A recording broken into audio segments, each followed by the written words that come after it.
In this video, I'll tell you about the geometric distribution. We'll start off with an example. In the example, we're rolling a 6-sided dice.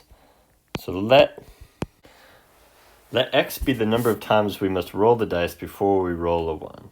So it might be the case that x could be 1, 2, 3, ...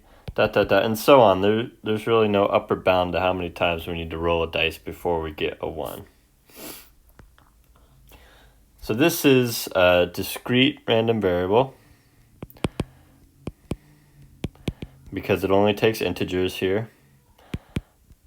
The name geometric distribution comes from the probability mass function, which we'll look at now. So let's look at the probability that x equals 3. So that means we rolled 3 times. So this is the probability that we roll dice 3 times. Now, what does this actually mean? This is the probability that we don't roll a 1 the first 2 times, and we do roll a 1 the 3rd time.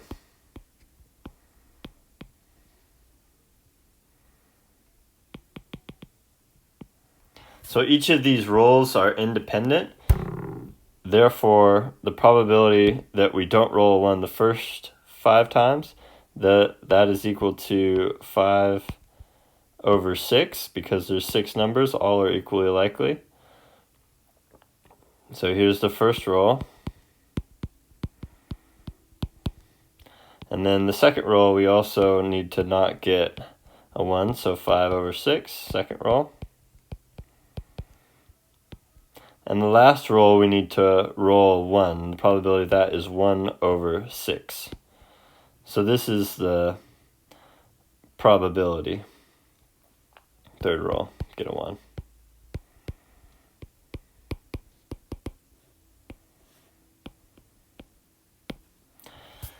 Because they're independent, we can multiply them together in this way. So we can generalize this. The probability that x equals k then is equal to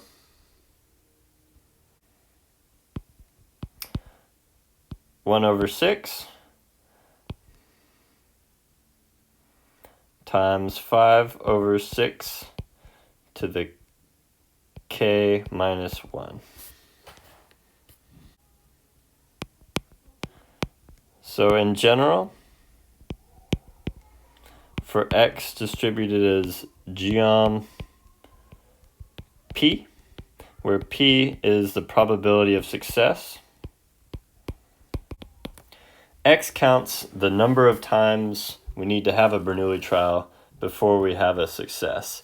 Then the probability mass function, the probability that x equals k